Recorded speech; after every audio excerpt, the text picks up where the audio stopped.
Good afternoon, everybody, and welcome to this week's installment of C-Suite Snacks. My name is Steve Ronan, the host of today's webinar and the leader of Citrin Cooperman's consulting and outsourcing practices. Every Thursday at noon, we bring you snack-sized insights on a timely topic delivered by experts in the field. From Bitcoin, Ethereum, and Ripple to Elon Musk's favorite Dogecoin, cryptocurrency is the most mainstream it's ever been, and it's in the news more than ever as well. But what is it?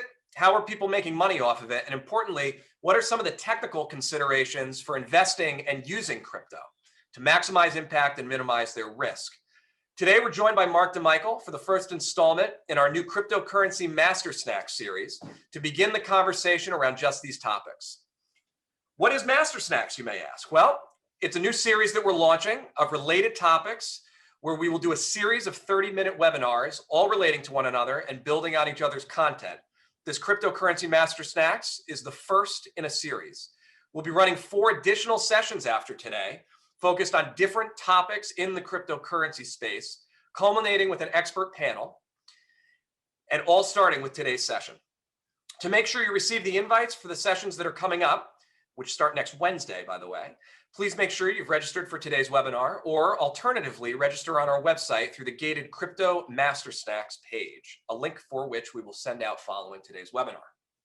A few administrative reminders before we start. We accept questions throughout the webinar, so please look to the bottom of your Zoom screen and locate the Q&A button. You can queue up questions as we go through today's presentation, and we will save time at the end to address as many as we can. Additionally, we'll be doing our traditional snack basket giveaway where a lucky attendee will win a craft basket of snacks. The winner will be announced at the end of today's session, so please stick around to see if you've won. Finally, if you're here because you found it on our website or social media channels, I encourage you to sign up for our mailing list to make sure you receive an invite for each week's new snack size topic. Please also visit our C-Suite Snacks Content Hub to view the recordings and look at the decks of prior presentations. Without further ado, I'd like to turn it over to Mark DeMichael to begin today's session. Mark, over to you. Thank you, Steve. Glad to be here. Thank you for inviting me to speak. So, as Steve mentioned, I'll be talking about how companies and a little bit about individuals as well, but how companies and people are making money in Bitcoin and cryptocurrency. I'm going to start with a little bit about the technology, just so everyone's on the same page. It's going to be a quick 5-minute crash course on how Bitcoin works. Then I'll talk about what Bitcoin evolved into in the industry that has evolved around it. And then I'm going to talk about how companies and individuals are actually making money using these types of digital assets, as they're called. So Bitcoin, the idea of creating a digital asset, a purely electronic currency, originated kind of back in the 1990s. There was a group of people called cypherpunks, and their goal was to create their own currency that didn't rely on any government and didn't rely on any banks. They were deeply distrustful people. They didn't want to deal with these big institutions. They did not trust them. But this concept that they came up with, eliminating or reducing these third parties' involvement in the monetary system, that has a side effect. And eliminating those third parties can actually save money.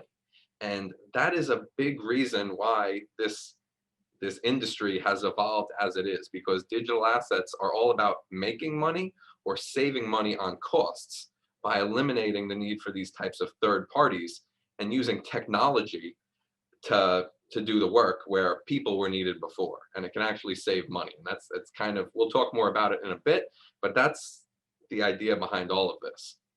You may hear some different terms like cryptocurrency, virtual currency, crypto assets, digital assets, or virtual currency. Those all effectively mean the same thing. One other word is tokens. They're all talking about this technology and these crypto assets. There are some nuances between those different terms, but for our purposes, for what you need to know today, you may hear those terms. You can just think of them as essentially meaning the same thing. It's sort of Bitcoin and the other cryptocurrencies that have been created since Bitcoin came into existence. So, little primer on Bitcoin and how it works, and then we'll branch out into some other areas. But as I mentioned, the creators of Bitcoin were looking to eliminate the bank from the situation. But the bank plays a role. In this case, this is a normal type banking model where there's a bank on top, that's the box on top. And then on the bottom of this slide, you see there's three depositors. There's Scott with $5,000, Mary has $2,000, and Rosie has $12,000. The bank performs a useful function in the traditional monetary system because if Scott tries to write a check for $10,000 and he only has $5,000 in his account, well, the bank will come back insufficient funds and they will refuse that payment. The problem with eliminating the bank when you have a monetary system that you're trying to invent is that that's a useful function. You don't want someone, if I only had one Bitcoin, it wouldn't be fair if I could give one Bitcoin to Steve and give one Bitcoin to Annabelle and one Bitcoin to Rosie. That's a problem with the system. So there needed to be a way to replace the bank effectively. And that's what happened in 2008 and 2009 when the idea of using a blockchain came into being. A blockchain is a technology that actually existed since, I believe, the 1980s originally, but it was never used for digital currency in any way, shape, or form. But in 2008, October, an individual or group of individuals going by the name Satoshi Nakamoto issued a white paper explaining the concept of using a blockchain for creating a cryptocurrency of sorts, which became Bitcoin. This idea, you can think of a blockchain as just a historical record of information. The Bitcoin blockchain contains a list of every single transaction that ever happened in Bitcoin since its creation back in 2009 when the Bitcoin blockchain first began. So as I mentioned, the bank prevents double spending with money, with dollars. The blockchain prevents double spending with Bitcoin. Because if I have 2 Bitcoin and I try and spend 4, anybody who has a copy of this blockchain can go back in time and see, oh no, Mark only has 2 Bitcoin, he can't spend 4. So this historical record of transactions is what keeps the system honest, basically. Oh, sorry, the phone's going off. Okay, the new model, now that we're dealing with Bitcoin as opposed to a bank, is the concept of miners are introduced here. Miners are computers around the world that maintain the blockchain. So in the 2 slides ago, you had the bank on top and the depositors on the bottom. Now we have miners on top, replacing the bank effectively. And I won't go into the details of this. It can get complicated. You don't need to know it for purposes of this presentation. But on the bottom, you had individuals before that was Scott on the left and it was Rosie on the right. Now I've removed the names because the way the blockchain works is it doesn't have names on it. No one knows that's Scott on the bottom left holding 2.4 Bitcoin. They just see an address number and 2.4 Bitcoin in that address. The way Scott can spend those Bitcoin is by using the private key. He has a private key, which is basically a password to access the Bitcoin in that address. If Scott loses his private key, he can't spend that Bitcoin anymore.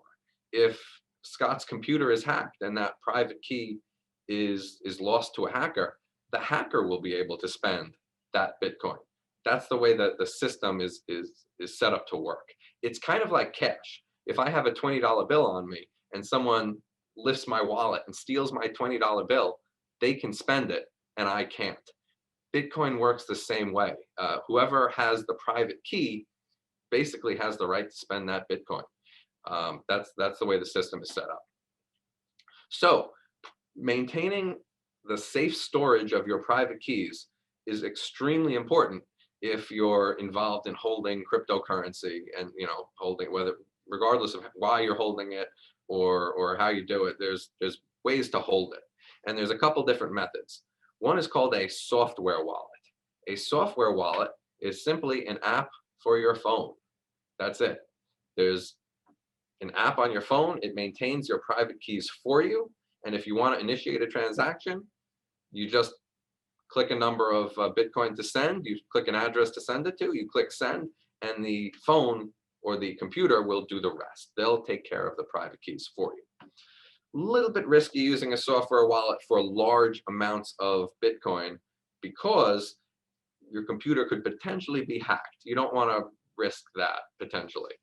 So there are other options. Another example is a hardware wallet. This is kind of a little USB shaped device. I think it's not showing with the background. Or this is another one. This is called a Trezor. Those are called hardware wallets. They're USB shaped devices that you can plug into a computer whenever you want to initiate a transaction, whenever you want to send Bitcoin somewhere or receive Bitcoin. You plug it into a computer, and then when you're done, you unplug it, and your Bitcoin are not susceptible to hacks. Another way to do it is something called a paper wallet. This is an example of a paper wallet. Can't really see it, but it's just taking your private key and either writing it down or printing it out on a piece of paper. Even though that's not practical, it's hard to spend Bitcoin if you have your private key written down. But it is good for long-term storage if you want to keep things safe. And for some people, it may just be too much of a hassle to keep their own private keys and have to worry about a hardware wallet or a paper wallet for keeping your crypto safe. There are exchanges out there and other custodians that are actually in the business of maintaining your private keys on your behalf. So for example, Coinbase is a cryptocurrency exchange. I can buy cryptocurrency on that website and they will hold it for me. And I don't need to worry about my private keys. I simply have an account with Coinbase. That's an example of using an exchange or a custodian to store cryptocurrency or digital assets.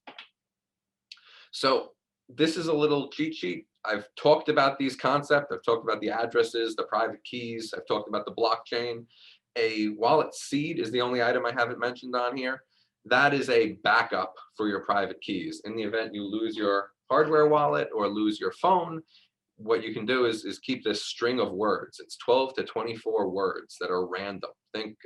So for example, crash, noise, pluck, elbow. Those sound like random words, and they are in fact random words, but they can be used as a backup for your cryptocurrency or your Bitcoin in the event that you lose your phone or lose whatever storage method you're using. So this is just something you can kind of print out and keep for yourself if you ever want to refer back to it. And this is another little cheat sheet that you can print out, post on your office, or put it in your drawer somewhere. If you ever forget what some of these terms are, you can refer back to it. But now we're going to talk a little about the business of cryptocurrency and what this has all evolved in. But a question I get asked a lot is why is Bitcoin worth anything at all? A lot of people just don't get the concept. And there are a number of reasons why Bitcoin is valuable. And these are all the reasons I could think of. There may be others.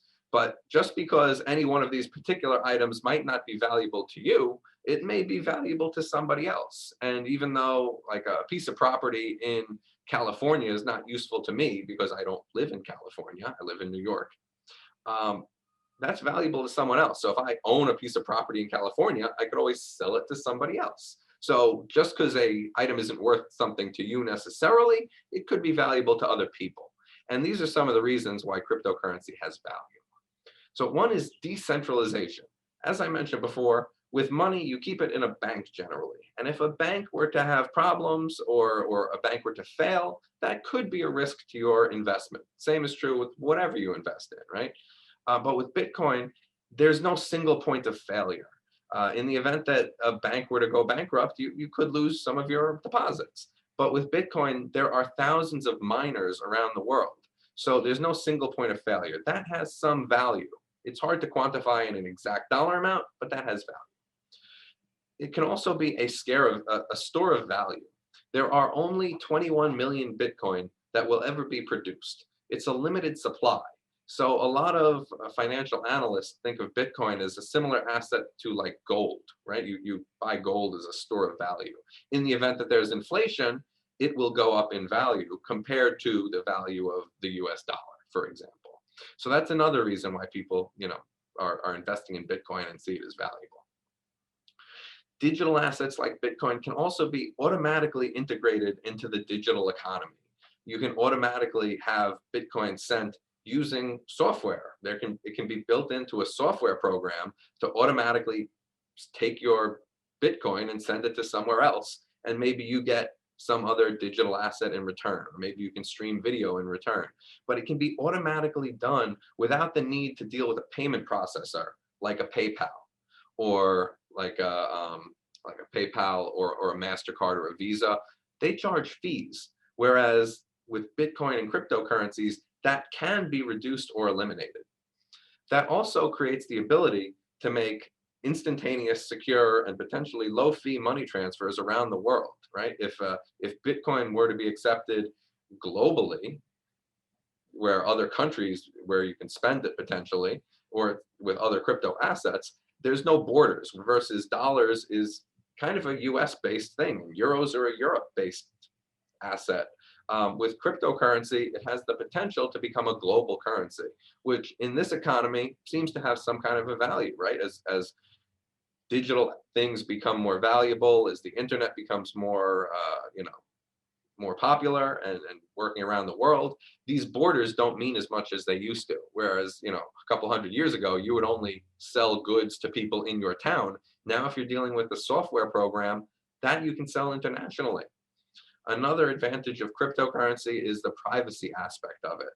You can trade cryptocurrencies and move them around in a semi-anonymous manner. It's not entirely anonymous. There are ways to trace it, but it is a little bit more difficult to trace than traditional assets. So the criminal underworld has kind of taken on Bitcoin and cryptocurrency as their currency of choice because of that aspect of it. So again, even though it's not valuable from a privacy standpoint to you or me, if someone else values that, that gives cryptocurrency value. And then finally, investment income and speculation. A lot of people are just buying Bitcoin and cryptocurrencies because, well, they see it going up in value. They think it might continue to go up in value. So they might buy some of it themselves. So those are all the different aspects of Bitcoin that I think make it worth something potentially. Whether I think the current price is around 58,000 per Bitcoin. Whether that's the correct number or not, I cannot say. But a Bitcoin definitely does have some value, and it's up to the market and the market participants to decide what that number is. So beyond Bitcoin, there's a lot more that this blockchain technology can be used for. One is distributed databases. Businesses are using that to save money and to collaborate with suppliers, collaborate with their customers. That can be done with blockchain, and I won't go into the details of it, but companies are investing in that. Walmart is using it to collaborate with its suppliers and manage its supply chain.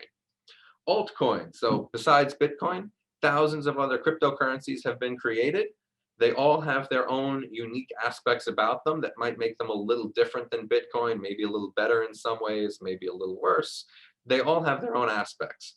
Initial coin offerings. That's when a company will basically create a cryptocurrency and then they will sell it for money. The idea of that is generally to get startup funding for software development projects. That's called an initial coin offering.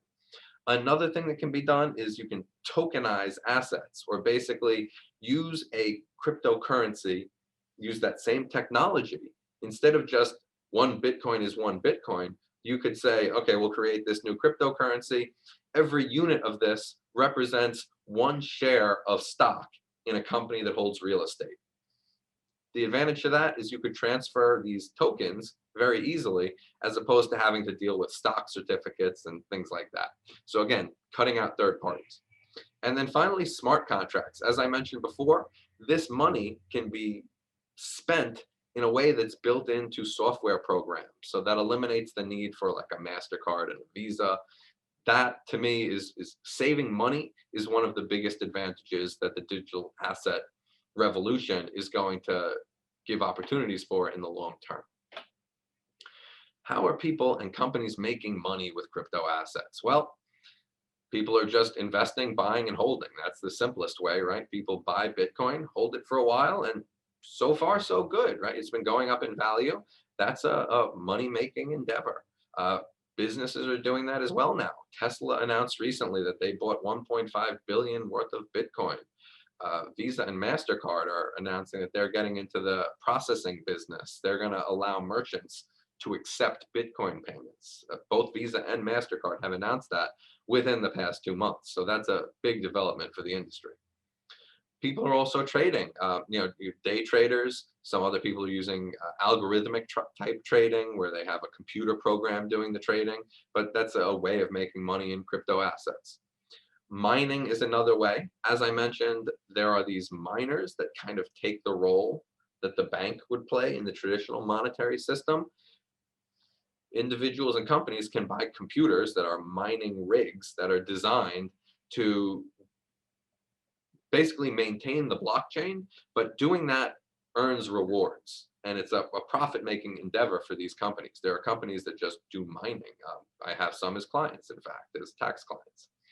Staking is like mining. It's using a slightly different way, a different method of maintaining the blockchain.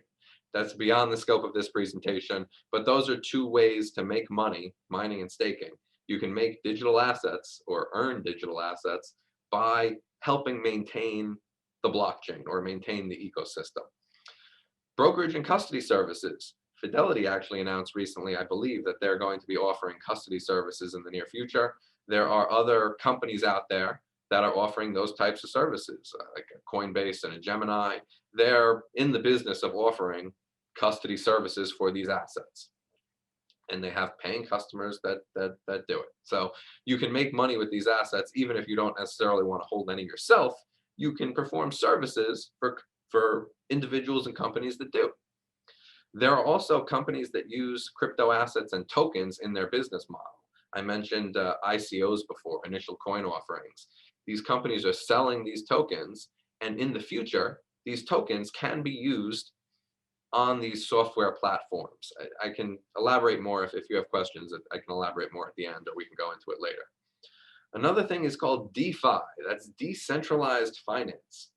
So if you thought the finance and banking and insurance industries were complicated before, right? You have all these complicated financial assets like derivative instruments, and you have interest rate swap contracts, and you have all these crazy insurance products for whole life insurance. But maybe in addition to the whole life insurance, there's also an investment aspect to it where you have a minimum return or a maximum return. And there's all these complicated financial products out there.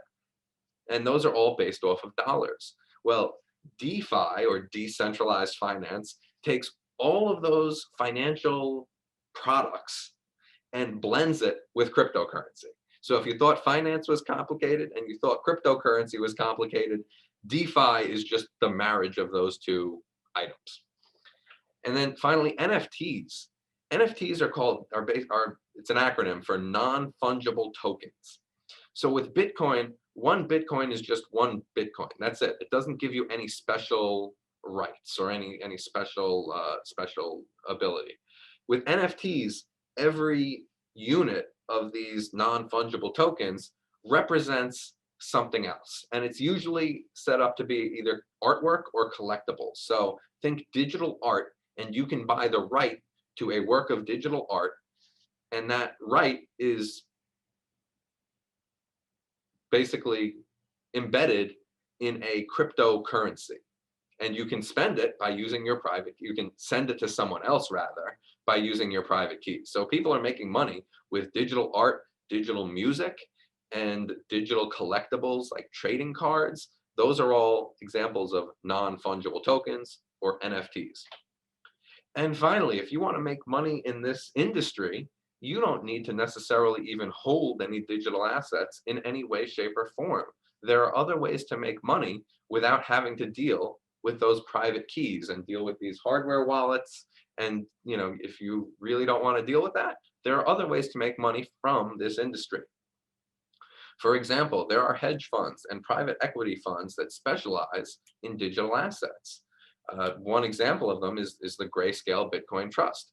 What they do is they take investor monies, they buy Bitcoin, and then you basically have a share in that trust, basically. So you don't necessarily need to hold the Bitcoin yourself, but Grayscale will hold it for you.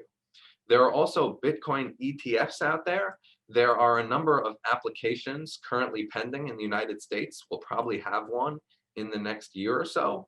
But there was one recently that appeared in Canada. So if you have access to the Canadian, I think the Toronto Stock Exchange, that's another option. There are some international Bitcoin ETFs as well. I'm not aware of any currently in the US though.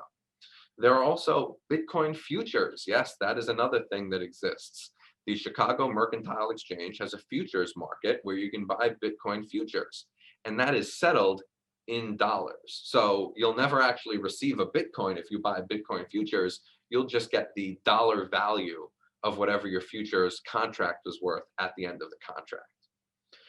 There are also companies that are in the industry that, again, they might hold crypto assets like Tesla or MicroStrategy. Those are two public companies that actually buy cryptocurrency and they hold it on their balance sheet.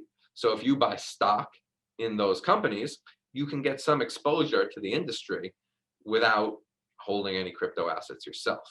And there's also consulting companies as well that specialize in blockchain. For example, I know Microsoft is getting very big in this space as consultants. So they're consulting for companies that want to use blockchain or deal with crypto assets, but they're not holding any themselves, as far as I'm aware of. They're in the business of consulting for companies in this industry. And then also, the last item I have is mining equipment manufacturers. They make equipment for miners, but they may not necessarily hold any digital assets themselves. And if you were to invest in companies like that, well, then you don't need to hold any digital assets yourself. That's it for my slides for today. Steve, I'll turn it back to you and let's see if the audience has any questions. Terrific. Yeah, thanks a lot, Mark. Super interesting topic, especially given, Elon Musk himself muscles this stuff into the news cycle frequently these days. So it's a very visible topic, and thanks for going through it. I guess, one of the first things that comes to mind is the change from the traditional banking model that you walked through to this sort of blockchain-based currency model that you went through must have all sorts of risks that come with it that people are just starting to understand. Can you talk maybe from a litigation perspective some of the pitfalls of holding cryptocurrency and how that's manifesting in different areas of litigation right now? Oh gosh, that is a very broad topic. There are a lot of issues. For example, companies selling these ICOs that I talked about, selling these cryptocurrencies that they're selling them to kind of get funds to start up the company, that goes into a whole area of securities law that I've been at presentations that last an hour or more just on that. If you sell one of these, is it a security? Some of these are, and the SEC is going after companies like that.